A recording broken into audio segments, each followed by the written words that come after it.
नमस्कार, स्वागत है आपका डे न्यूज में। मैं हूं आपके समक्ष आध्या सिन्हा। करवाऊंगा रूबरू शहर के ताज़ा तरीन खबरों से। लेकिन खबरों पे नजर डालने से पहले आइए नजर डालते हैं उन तमाम खबरों पे जो बनी है आज की सुर्खियां।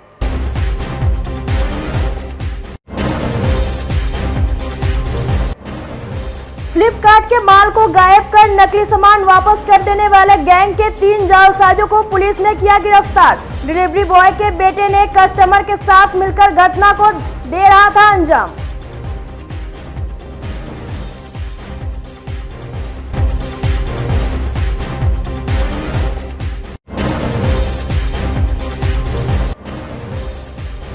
विधायक के भाई की ट्रैक्टर हो गई चोरी। सीसीटीवी कैमरे में कैद हो गई चोरों की करतूत। ट्रैक्टर बरामद करने में जुटी सदर पुलिस।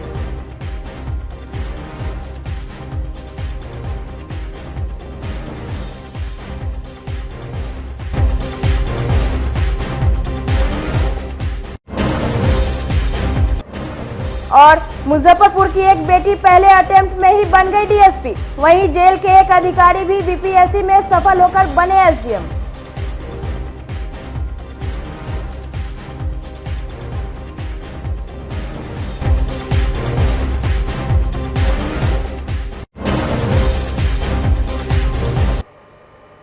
तो ये थी आज की सुर्खियां। अब खबरें विस्तार से। फ्लिपकार्ट का माल डिलीवरी करने से पहले पार्सल से ओरिजिनल सामानों को गायब कर नकली सामान रखने वाले गैंग के 3 शातिर को मुजफ्फरपुर पुलिस ने गिरफ्तार किया है। इसमें एक डिलीवरी मैन का बेटा भी शामिल है। मामले को लेकर फ्लिपकार्ट डिलीवरी मिठनपुरा ब्रांच के इंचार्ज यशवंत राय ने प्राथमिकी दर्ज कराई है। इसमें समस्तीपुर जिला के विभूतिपुर थाना सिंघिया घाट निवासी अंकित कुमार, सकरा थाना के कुलेसरा डीह के अनिकेत कुमार और मिठनपुरा थाना कन्हौली के अंजनी कुमार शर्मा को आरोपी बनाया गया है। पुलिस ने गिरफ्तार तीनों शातिरों के पास से चोरी किए गए 14 power bank, 2 mobile phone, 5 smart watch और 8,000 नकदी बरामद किया है। मिठनपुरा थाना के अपर थानेदार राजवल्लभ प्रसाद ने बताया कि गिरफ्तार तीनों शातिरों को जेल भेज दिया गया है। फ्लिपकार्ट मिठनपुरा शाखा के इंचार्ज यशवंत राय ने बताया है कि उनके यहां मनियारी थाना के मुरादपुर निवासी रामचंद्र शर्मा पिछले 6 माह से डिलीवरी बॉय के रूप में कार्यरत है। 24 अक्टूबर 2023 को उनके नाम से कुछ पार्सल ओएफडी करके फील्ड में भेजा गया, लेकिन बीमार होने के कारण फील्ड में उनकी जगह उनका पुत्र अंजनी शर्मा काम कर रहा था। जब वह डिलीवरी करके शाम में वापस आया तो रोज की तरह उसके द्वारा वापस किए गए पार्सल की जांच पड़ताल की गई तो 4 एप्पल के पावर बैंक के ब्रांड बॉक्स का सील टूटा हुआ था। पूछताछ के दौरान पता चला कि उसने ग्राहक के साथ मिलकर सामान को बदल दिया है। ओरिजिनल प्रोडक्ट की जगह पर पार्सल में नकली प्रोडक्ट रखकर वापस किया गया है। प्रत्येक ओरिजिनल प्रोडक्ट की जगह पर नकली प्रोडक्ट रखने के एवज में उसको 500 रुपये दिए जाता था। अंजनी शर्मा ने बताया कि पिछले 3 माह से वह डिलीवरी के दौरान ओरिजिनल प्रोडक्ट ग्राहक से 2,000 रुपये लेकर दे देता था। उसी पार्सल में डमी प्रोडक्ट डालकर पॉकेट को ऑफिस में जमा कर देता था और ऑर्डर को डिलीवरी ऐप में कैंसिल कर देता था। अंजनी शर्मा ने यह भी बताया कि ग्राहक अनिकेत कुमार और समस्तीपुर जिला के अंकित कुमार उससे मिलकर ओरिजिनल सामान लेकर उसी समय पॉकेट में डमी सील बंद करके वापस देता था। फ्रॉड किए गए सामानों की राशि करीब 5 लाख से अधिक बताई गई है। था कि ये बेला इमली चौक के पास ई कार्ट होम डिलीवरी का ये जो है ऑनलाइन काम करते हैं, जो उसी में उनका एक डिलीवरी बॉय थे, वो जो कुछ ग्राहक से मिल करके जो है सामान का जो है ये ओरिजिनल को डुप्लीकेट कॉपी करके जो है एक्सचेंज करवा करके ये काम करवाते थे।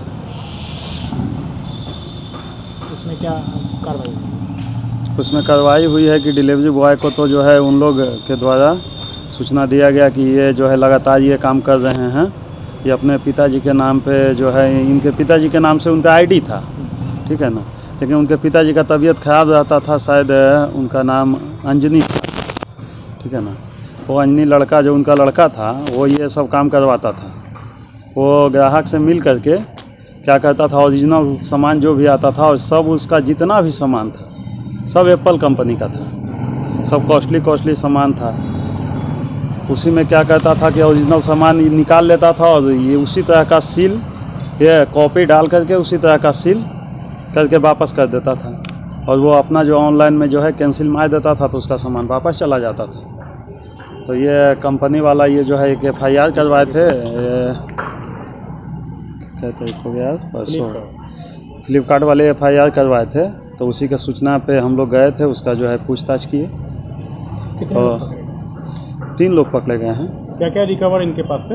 इनके पास से 14 गो जो है पावर बैंक है एप्पल कंपनी का, और 5 जो है एप्पल कंपनी का वॉच है, जो कि एक वॉच का लगभग अमाउंट बता रहे थे 45,000 है ना, और पावर बैंक एक का अमाउंट था लगभग 10,000 के आसपास का बता रहे थे। तीनों रहने वाले कहाँ के हैं?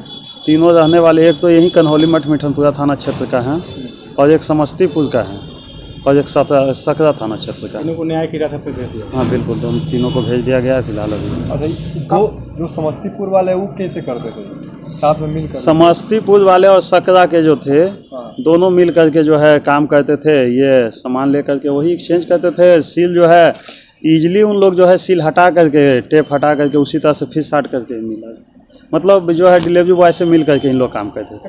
तीनों की संलिप्तता थी इसमें। डिलीवरी बॉय और वो दो। हाँ, दो आईडी का ये लोग यूज करते थे। हाँ, कंपनी का आईडी नहीं, जो है ना आईडी तो उसी का ही रहता था। जैसे जो फेक आईडी बना करके इन लोग सामान मंगवाते थे। एक आईडी का इन लोग का 2-3 गो आईडी शायद ब्लॉक था, बता रहा था जैसा। कुढ़नी विधायक केदार प्रसाद गुप्ता के भाई और पूर्व जिला परिषद चंदा देवी के पति पैक्स अध्यक्ष संजय गुप्ता की ट्रैक्टर चोरी हो गई है। मुजफ्फरपुर के सदर थाना डुमरी स्थित उनके ईंट भट्टी से चोरों ने ट्रैक्टर को गायब कर दिया। घटना शनिवार रात की है। चोरों की करतूत सीसीटीवी कैमरे में कैद हो गई। भाजपा विधायक के भाई संजय गुप्ता ने सीसीटीवी फुटेज को उपलब्ध कराते हुए सदर थाने में रिपोर्ट दर्ज कराई है।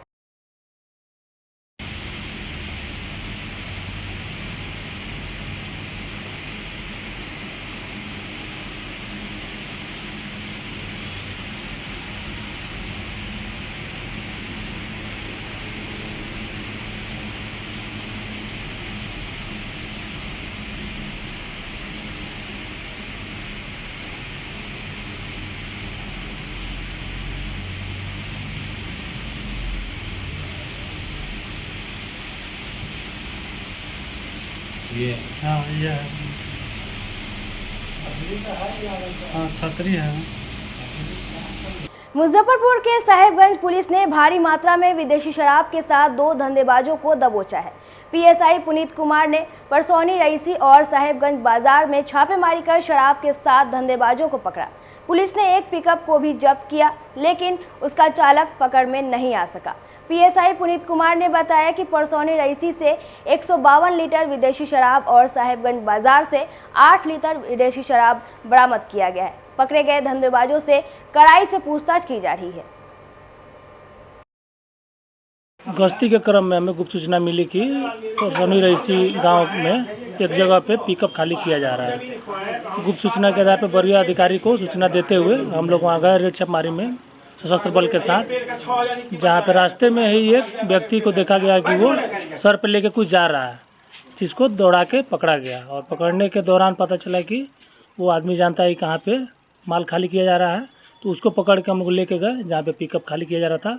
तो वहाँ पे देखे और देखते ही 3-4 लोग जिनको मतलब वो फरार हो गए, लेकिन जो आदमी पकड़ा गया वो उनको पहचानता था, उससे नामजद किया गया 3-4 लोगों को।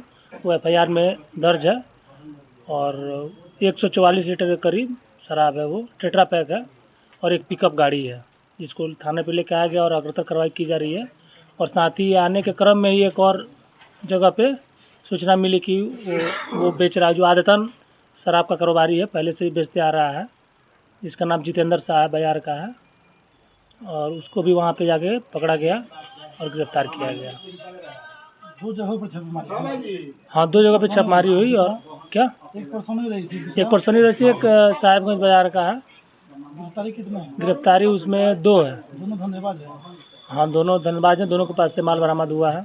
क्या नाम है दोनों का? कहाँ रहने? एक का तो नाम है जितेंद्र शाह, जो नवनगर निजामत बाजार का है, गोला रोड, और एक है परसौनी रईसी का ही है, पवन कुमार। दोनों पहले से भी जेल जा चुके हैं, दोनों आदतन कारोबारी है। शराब के। दारू अनलोडिंग हो रही थी तो चालक वगैरह गिरफ्तारी हुआ? नहीं, वो तो हम लोग वहाँ जब तक पहुँचे तब तक उनको सूचना मिली और वो फरार हो गए। लेकिन जो एक जो वहाँ से लेके एक माल लेके जा रहा था, एक खरीदने के लिए आता है, एक पूरा एक टेट्रा पैक मतलब पैकेट जिसमें 48 होता है, वो लेके जा रहा था तो रास्ते में उसको गिरफ्तार किया गया, पकड़ा गया और उसी के आधार पर मतलब पूछताछ किया गया कड़ाई से, तो वो नाम बताया कि ये लोग वहाँ पे थे, तो उनको नामजद बनाया गया है और उनकी गिरफ्तारी के लिए छापेमारी भी की गई है, लेकिन वो पकड़े नहीं गए हैं, तो फरार हैं। क्या कार्रवाई की? आगे जो भी कानूनी प्रक्रिया होती है कार्रवाई की, जब्ती सूची बनाया गया, FIR दर्ज किया गया है और कोर्ट में पेशी होगी। जनसंघ और भाजपा के संस्थापक सदस्य रहे अयोध्या प्रसाद के निधन पर रविवार को मुजफ्फरपुर के नवयुवक समिति ट्रस्ट सभागार में आयोजित सभा भावभीनी श्रद्धांजलि दी गई। उनकी तस्वीर पर माल्यार्पण कर श्रद्धा सुमन अर्पित किया गया और 2 मिनट का मौन रखकर आत्मा की शांति के लिए ईश्वर से प्रार्थना की गई। आयोजक साहू भोपाल भारती ने कहा कि अयोध्या बाबू जनसंघ काल से ही भाजपा से जुड़े हुए थे। उन्होंने अपनी पूरी जिंदगी भाजपा के लिए समर्पित कर दी। मौके पर पूर्व मंत्री सुरेश शर्मा, नगर विधायक विजेंद्र चौधरी, कुढ़नी विधायक केदार प्रसाद गुप्ता, पूर्व विधायक बेबी कुमारी, पूर्व उप मेयर विवेक कुमार, कांग्रेस जिला अध्यक्ष अरविंद कुमार मुकुल सहित शहर के सैकड़ों गणमान्य लोग मौजूद रहे। श्रद्धांजलि कार्यक्रम का आयोजन है, चूँकि कल उनका अंतिम संस्कार हुआ और अयोध्या बाबू उस शख्सियत में से जाने जाते हैं जिनको मुजफ्फरपुर में भारतीय जनता पार्टी जनसंघ काल से ही उन्होंने मुजफ्फरपुर के पार्टी को इतनी ऊंचाई तक ले जाने का काम किया है। दुर्भाग्य हम लोग के बीच में नहीं है। मैं भी भारतीय जनता पार्टी का प्रदेश प्रवक्ता हूं और मैं देख रहा हूं कि जितना मुस्तैदी से शुरू से पिछले आजीवन वो पार्टी को सेवे हैं, आज वो हमारे बीच में नहीं है।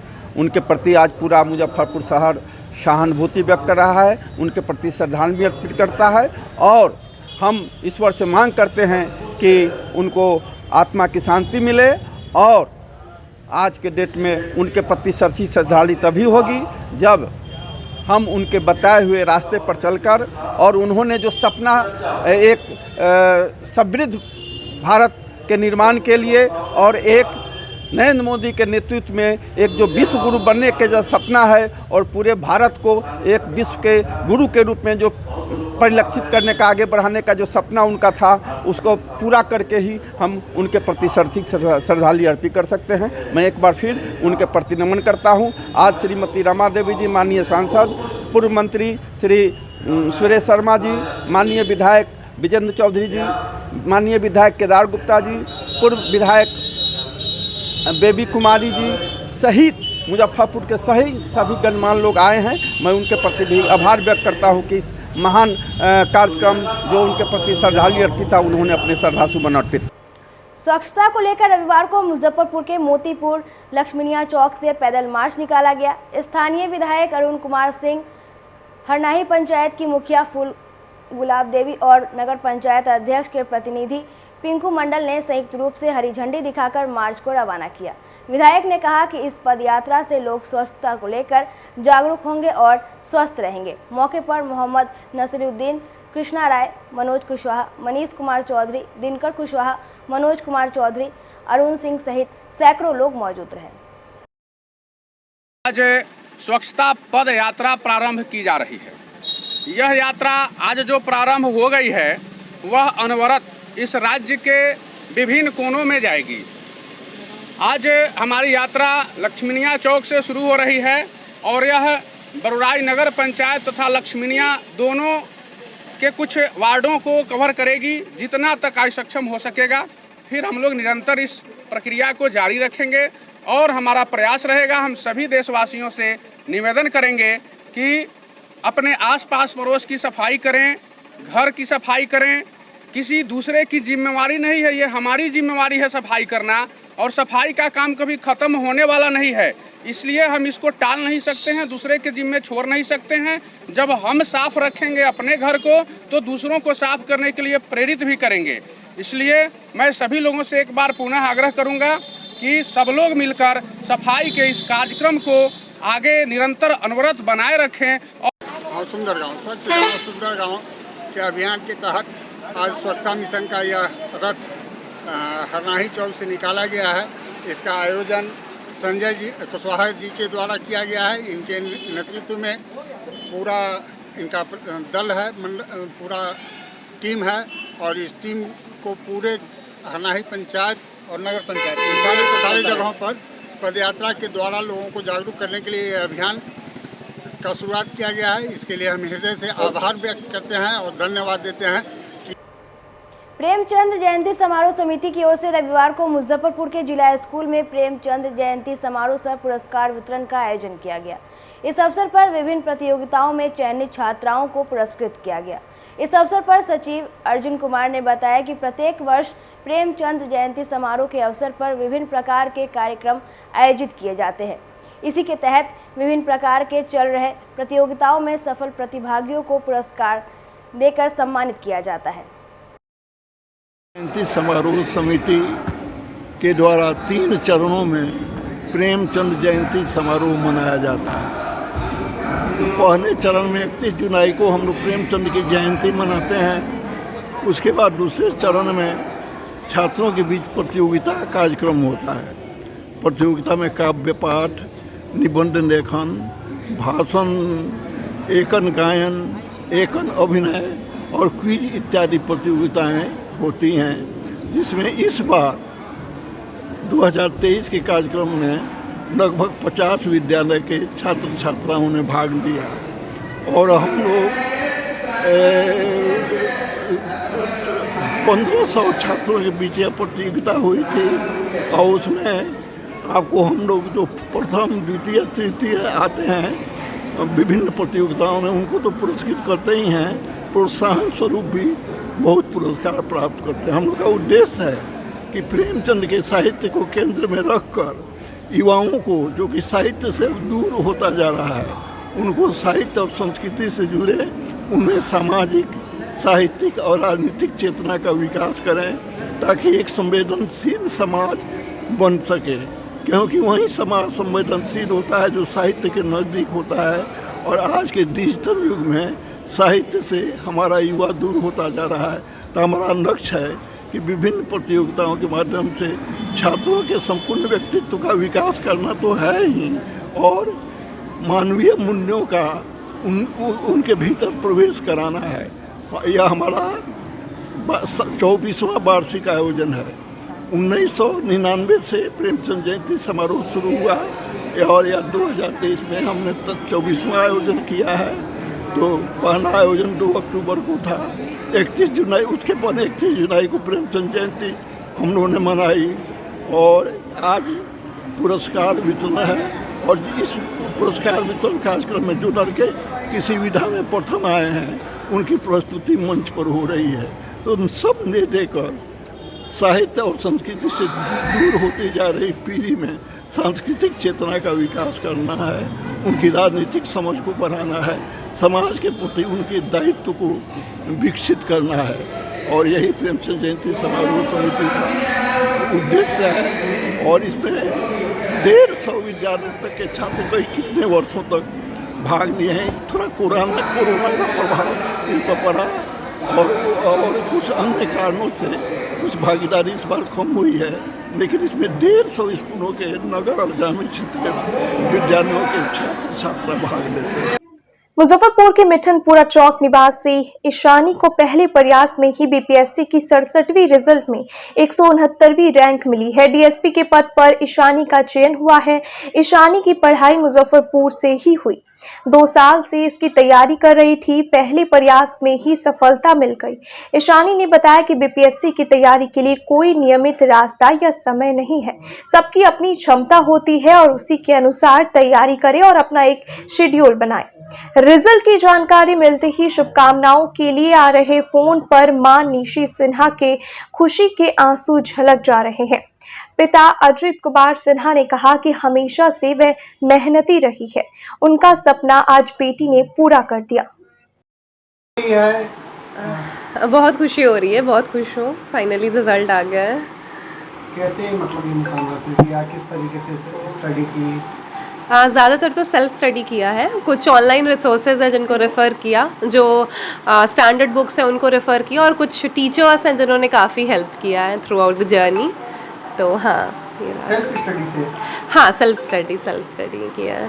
डीएसपी मतलब पहले से ही बनना लक्ष्य था या मतलब क्या सोचा था? डीएसपी मुझे पसंद था। जब आए थे सारे कि क्या क्या पोजीशंस हैं 67 के नोटिफिकेशन में, तब से ही मुझे था कि डीएसपी पुलिस सर्विस मिले। परिवार वाले नहीं चाहते थे कि डीएसपी बने, मतलब कोई और एसडीएम बन जाए या मतलब डिप्टी कलेक्टर बन जाए, ऐसा भी कुछ था? नहीं, ऐसा नहीं है कि नहीं चाहते थे, उनका था कि थोड़ा टफ होगा डीएसपी। हाँ, लेकिन बहुत खुश हैं सब, बहुत प्राउड हैं, तो कोई ऐसी बात नहीं है कि नहीं चाहते थे।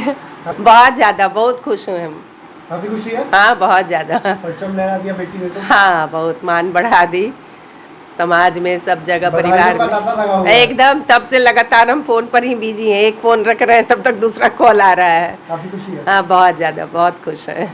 क्या कितनी खुशी हो रही है? बहुत खुशी हो रही, सबसे व्यक्त नहीं कर सकते। बच्ची जितना मेहनत की थी उसके हिसाब से इसको सफलता मिला, ईश्वर की कृपा से। बहुत खुश हैं हम सब परिवार के एक एक सदस्य। घर पर रहकर ही मतलब पढ़ाई की? हाँ, घर पर पढ़ाई करती थी, एक दो कोचिंग था जिससे ये ऑनलाइन ही पढ़ाई करती थी। हाँ, घर में ही रह के सेल्फ स्टडी। तैयारी तो बीपीएससी का सेल्फ स्टडी ही हुआ इसका। जी जी जी, जी बहुत खुशी है। शनिवार को जारी किए गए बीपीएससी की 67वीं परीक्षा के परिणाम में मुजफ्फरपुर जिले के कई अभ्यर्थियों ने बाजी मारी है। खुदीराम बोस केंद्रीय कारा में प्रोबेशनरी ऑफिसर के पद पर तैनात पटना सिटी निवासी प्रमोद कुमार सिंह और अंजू देवी के पुत्र अमित कुमार को 51वां स्थान प्राप्त हुआ है।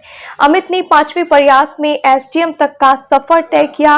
उन्होंने बताया कि तीसरे प्रयास में प्रोबेशनरी ऑफिसर के पद पर सफल हुआ था। चौथे प्रयास में सब इलेक्शन ऑफिसर के रूप में सफल हुआ, लेकिन उन्होंने इसमें योगदान नहीं दिया। जेल में प्रोबेशनरी ऑफिसर के पद पर कार्य करते हुए उन्होंने तैयारी जारी रखी और 67वीं बीपीएससी की परीक्षा में उन्हें 51वां स्थान प्राप्त हुआ है। अमित ने कहा कि टाइम मैनेजमेंट एक बड़ी समस्या थी। दिन में ड्यूटी और देर रात तक अपनी सेल्फ स्टडी के जरिए की गई तैयारी के कारण उन्हें यह सफलता प्राप्त हुई है। स्वाभाविक है, काफ़ी खुशी हो रही है। ये मेरा लक्ष्य था जो आज मैंने प्राप्त किया है, इसलिए मैं आज काफ़ी खुश हूँ और मैं अपने अगले जो मुझे दायित्व दिया जाएगा मैं उसे निर्वहन करने के लिए काफ़ी उत्साहित हूँ। कितना चयन हुआ है? किस मेरा रैंक 51 आया है और मैं बिहार प्रशासनिक सेवा के लिए चयनित हुआ हूँ। कितना कठिन था सर? आप पहले से भी अधिकारी थे। हाँ, समय का प्रबंधन हमारे लिए थोड़ा मुश्किल होता था क्योंकि डे टाइम में मुझे जॉब करनी होती थी और शाम को आने के बाद मुझे पढ़ाई करना होता था, और छुट्टी के समय भी मैं कोशिश करता था कि ज़्यादा समय अपने पढ़ाई पे ही। रात में जग कर पढ़ते? हाँ, काफ़ी देर रात तक पढ़ाई करनी पड़ती थी। अच्छा सर, कहाँ पोस्टेड पहले? अभी मैं वर्तमान में तो मैं प्रोबेशन पदाधिकारी के पद पे हूँ सेंट्रल जेल मुजफ्फरपुर में, बिहार प्रोबेशन कार्यालय में। खुशी हो रही है?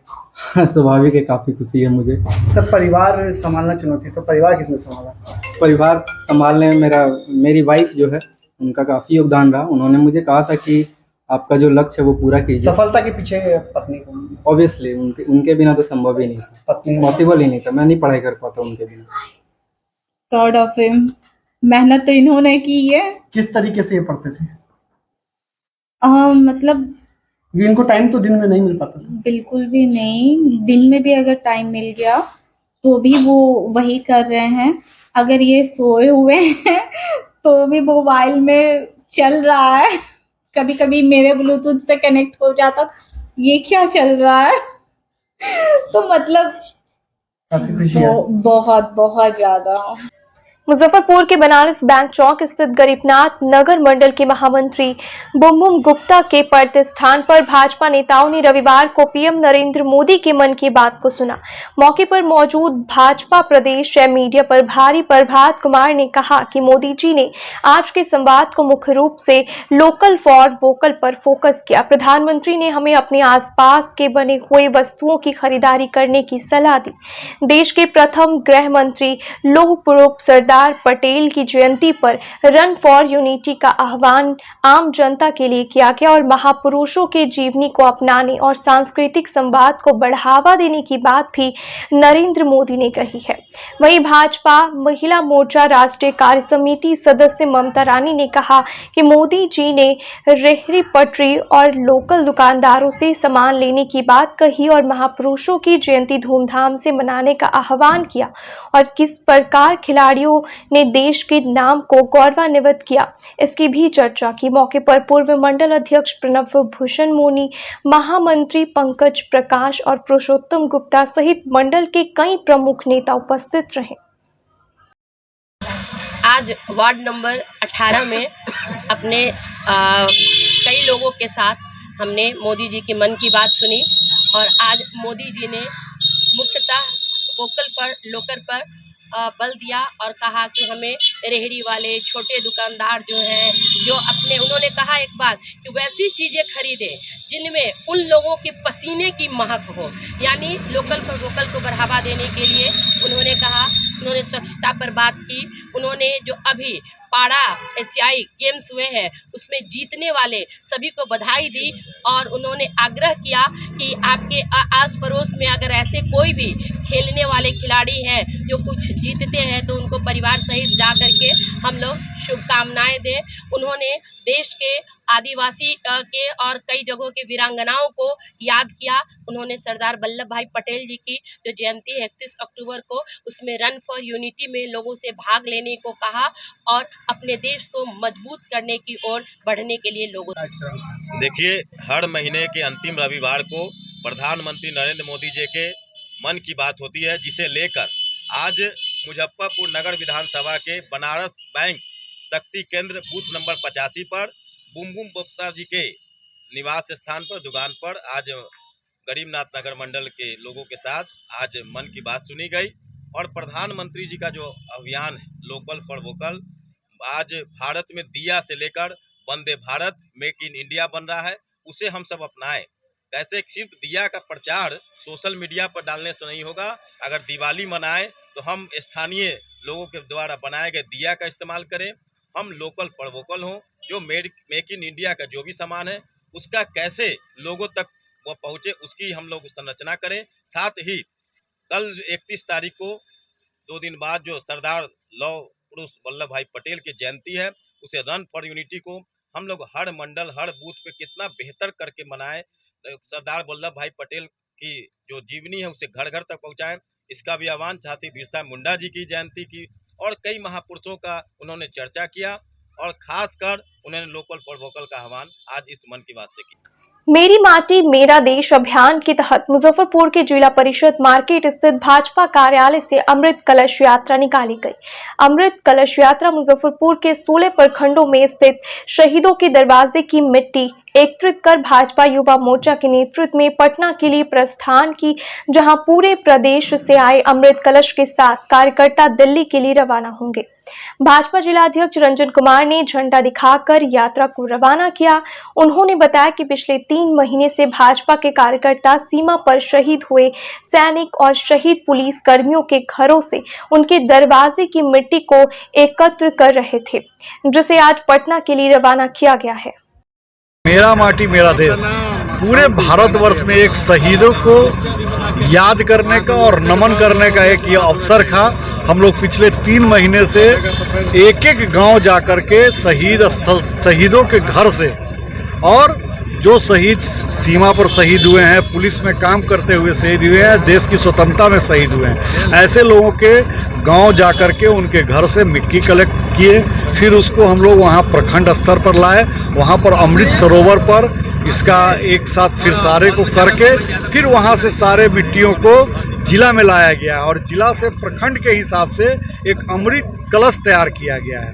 और अपने मुजफ्फरपुर जिला में 16 प्रखंड है, 16 अमृत कलश जो शहीदों के और वीरों के घर से मिट्टी कलेक्ट करके आज ये पटना जा रहा है और पटना से आज ही शाम में 4 बजे ट्रेन के माध्यम से बिहार भारतीय जनता पार्टी युवा मोर्चा के 1500 से अधिक कार्यकर्ता इस मिट्टी को लेकर के दिल्ली जाएंगे और दिल्ली में कर्तव्य पथ पर जो शहीदों का एक नमन स्थल है, वहाँ पर एक इस मिट्टी को डाल करके अमृत वन बनाया जाएगा, जो शहीदों के याद में वो वन होगा और इससे शहीदों का मान बढ़ेगा, सम्मान बढ़ेगा। शहीदों के परिवारजनों में बहुत ही इसको लेकर के खुशी और उल्लास है कि कम से कम देश के प्रधानमंत्री जी ने शहीदों के प्रति ये सम्मान दिखाया है और उनको याद किया है। इससे पहले किसी लोग सरकार ने इस तरह का काम नहीं किया था। ये एक बहुत बड़ा साहसिक कदम है।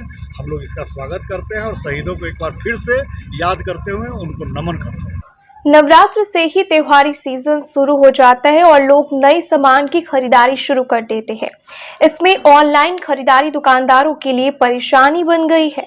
मुजफ्फरपुर जैसे छोटे शहरों के दुकानदार फेस्टिवल सीजन में तरह तरह के उत्पाद सजा रखे हैं और आकर्षक छूट भी दे रहे हैं, लेकिन लोग ऑनलाइन खरीदारी को अधिक तवज्जो दे रहे हैं। यही कारण है कि बाजार का कारोबार 30 से 50% तक मंदा पड़ गया है। ऑनलाइन व्यापार के कारण बाजार में सन्नाटा पसरा हुआ है। सिर्फ बाजारों में लगी सेल पर ही लोग ध्यान दे रहे हैं। दुकानदारों के अनुसार ऑनलाइन शॉपिंग के माया जाल ने बाजार की चाल बिगाड़ दी है। दुकानों में भरपूर स्टॉक है, लेकिन दुकानों के बजाय लोग ऑनलाइन शॉपिंग को चुन रहे हैं, जबकि मेनलाइन ने बाजार में भी घर तक सामान पहुंचा देने की सुविधा उपलब्ध कराई जा रही है। त्योहारी सीजन में बाजार में पसरा सन्नाटा दुकानदारों में डर पैदा कर रहा है। सस्ता पड़ा है। और क्या बेहतर लगा आपको? बेहतर लगा यहाँ का व्यवहार। यहाँ हम लगभग 2-3 महीना से, क्या 1 साल से ही तो आ रहे हैं। यहाँ का व्यवहार हमको बहुत अच्छा लगा और मार्केट से बहुत अच्छा यहाँ पर हम लोग को मिलता है फ़ोन वगैरह, और ऑनलाइन से कुछ ज़्यादा ही डिस्काउंट यहाँ हम लोग को मिलता है। आप सभी प्रिंट और इलेक्ट्रॉनिक मीडिया भाइयों को मैं तहे दिल से शुक्रिया अदा करता हूँ और मैं आपके माध्यम से कहना चाहता हूँ कि व्यापार और परिवार से पहले हम अपने ग्राहकों को इम्पोर्टेंस देते हैं, इसलिए कृपया कर हमें ऑफलाइन नहीं, हमें मेनलाइन कहा जाए। हम हैं ऑनलाइन से बेहतर। और कैसे, ये भी मैं बताना चाहूँगा। हमारे पास हर तरह का ऐसा प्रोडक्ट है जिसका हम लाइव डेमो रखते हैं, जो कस्टमर को दिखा के हम उनको समझा कर देते हैं। जबकि ग्राहक अगर जो ऑनलाइन परचेज कर लेते हैं, वो कभी कभी हमारे शॉप पे आते हैं और कहते हैं कि दिलशाद भाई, हमने तो कुछ और खरीदना था और खरीदा गया कुछ और, तो अब ये फ़ोन एक्सचेंज हो जाएगा, हमें दूसरा फ़ोन चाहिए। जबकि जब आप हमारे शॉप पे आइएगा तो हम आपको फ़ोन को दिखाते हैं, आप फ़ोन को देखते हैं, आपको समझ में आता है तो आप वही प्रोडक्ट लेते हैं, नहीं समझ में आने पे आप दूसरा प्रोडक्ट लेते हैं। उसके बाद अब बात आती है प्राइस की। तो प्राइस में आपको बहुत ही महीनता से और बहुत ही खूबसूरत अंदाज में ऑनलाइन खेल करती है कि वो क्या करती है कि MRP जिसका हम लोग बेचते हैं 19,999 में, अब वो भी बेचता है 19,999 में, लेकिन उसका MRP है 25,999। वो दिखाता है 25,999 MRP पे कट 19,999 में हम सेल कर रहे हैं। जबकि जब हमारे ग्राहक हमारे शॉप पे आते हैं तो हम उनको डायरेक्ट 19,999 ही बताते हैं। अब आ जाती है बात कैशबैक की। तो कैशबैक ऑनलाइन कंपनियां नहीं देती है, वो ब्रांड्स देते हैं। जैसे कि iPhone, Vivo, Oppo, Realme, one plus, others बहुत सारे ब्रांड है जो कैशबैक देती हैं। 1,000 से लेके आपको 20-20 हज़ार तक का कैशबैक है, जो हमारे शॉप पर भी है, क्योंकि वो तो कंपनियां दे रही हैं, वो हमारे शॉप पर भी है। जिस कार्ड से कंपनियां आपको ऑनलाइन में दे रही है, वही कार्ड से हमारे यहाँ भी दे रही है। हाँ, हमारे यहाँ सुविधा क्या है कि कैशबैक के अलावा भी हम डिस्काउंट देते हैं, और जो हमारे पास बेहतर कंपनी द्वारा गिफ्ट आते हैं हम गिफ्ट भी देते हैं। इसलिए हम अपने ग्राहकों से निवेदन करेंगे कि वो घर से निकले और अपने नज़दीकी दुकान में जरूर जाएं। जब तक वो जाएंगे नहीं, उनको जानकारी कैसे होगा कि किस प्रोडक्ट का क्या प्राइस है, वो कैसा है। आप जब ऑनलाइन कोई भी खरीदारी करिएगा तो अपने नज़दीक के दुकानदारों के साथ आप गलत कर रहे हैं, क्योंकि जब उनके पास आप जाइएगा ही नहीं तो कैसे उनको अनुभव होगा कि हमारे ग्राहक हमारे से सुविधा ले पा रहे हैं कि नहीं। इसलिए मैं आप सभी प्रिंट मीडिया बंधु के माध्यम से कहना चाहूँगा कि नज़दीकी दुकान से ग्राहकों को खरीदारी करनी चाहिए और एक बार सेवा का मौका जरूर देना चाहिए। हमारे पास फाइनेंस की सुविधा है, हमारे पास सभी तरह के डेमो उपलब्ध है। डेमो मीन्स कि हर कंपनी के लाइव फोन अवेलेबल है। AIDSO की बिहार कमेटी की ओर से प्रकाशित बुलेटिन छात्रों की आवाज का लोकार्पण संगठन के पूर्व राष्ट्रीय अध्यक्ष अरुण कुमार सिंह, अखिल भारतीय कमेटी के सचिव मंडल सदस्य मणिशंकर पटनायक, सेवानिवृत्त शिक्षक सह वरिष्ठ पत्रकार ब्रह्मानंद ठाकुर एवं राज्य सचिव विजय कुमार ने संयुक्त रूप से किया। राज्य सचिव विजय कुमार ने कहा कि राज्य में छात्रों की आवाज, शिक्षा एवं छात्रों की समस्या और शिक्षा क्षेत्र में किए जा रहे सरकारी बदलाव को छात्र एवं शिक्षा प्रेमियों के बीच सेतु का काम करेगा। मौके पर राज्य सचिव मंडल सदस्य शिव कुमार सहित कई अन्य छात्र नेता मौजूद रहे। कि बिहार राज्य कमेटी की ओर से छात्रों की आवाज़ नाम की एक पत्रिका प्रकाशित की गई है, जिसका आज लोकार्पण कार्यक्रम हम लोग कर रहे हैं। यह छात्रों की आवाज़ पत्रिका इसी उद्देश्य से निकाली गई है कि बिहार के अंदर में जो छात्रों की समस्या है, शिक्षा की समस्या है, इसके बारे में सही जानकारी, सही खबर छात्रों तक पहुंच सके। साथ ही साथ शिक्षा और छात्रों की समस्याओं को लेकर जो आंदोलन हो रहा है, उस आंदोलन को और भी गति देने के लिए ये पत्रिका काम करेगी और इस पत्रिका के माध्यम से ये छात्र आंदोलन, शिक्षा आंदोलन और भी मजबूत होगा। इसी मकसद से यह पत्रिका निकाली गई है। आज के लिए बस इतना ही। कल फिर मिलेंगे कुछ नई खबरों के साथ। तब तक मुझे और मेरे पूरे न्यूज़ टीम को दीजिए इजाज़त। नमस्कार।